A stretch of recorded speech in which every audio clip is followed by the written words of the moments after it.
Kwa majina naitwa Auni Chilamula, ni wakili wa serikali. Leo katika mahakama hii ya hakimu mkazi Kinondoni kulikuwa kuna shauri moja la hujumu uchumi la Jamhuri dhidi ya Frank Henry Charles Kagare. Kesi hii ilikuja kwa ajili ya uamuzi na uamuzi umefanikiwa kutoka leo.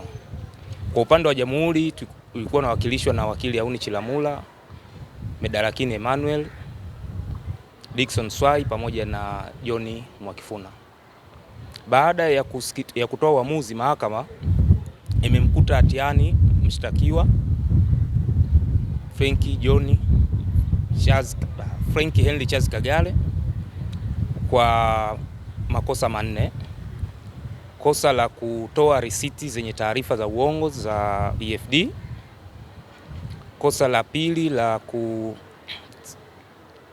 kusababisha hasara kwa mamlaka au kwa serikali ya zaidi ya shilingi milioni 971,977,000 na pointi. Kosa jingine ni kupotosha mfumo wa mamlaka ya mapato Tanzania, na kosa la mwisho ni kukwepa kodi kwa njia ya udanganyifu. Kwenye hukumu hiyo mahakama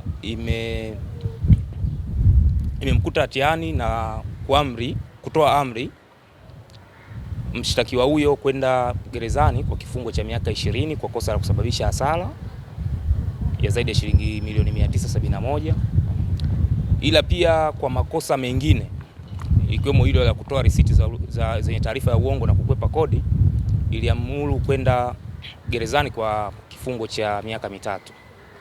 Nipende kuwakumbusha wananchi kufuata sheria, ikiwemo kutoa risiti zenye taarifa sahihi, kwa maana kutouza risiti, na pia kutumia risiti zenye taarifa sahihi, ina maana kutonunua risiti za EFD. Itolewe risiti halali pale inapofanyika mauzo na ichukuliwe risiti halali pale inapofanyika manunuzi ya bidhaa husika.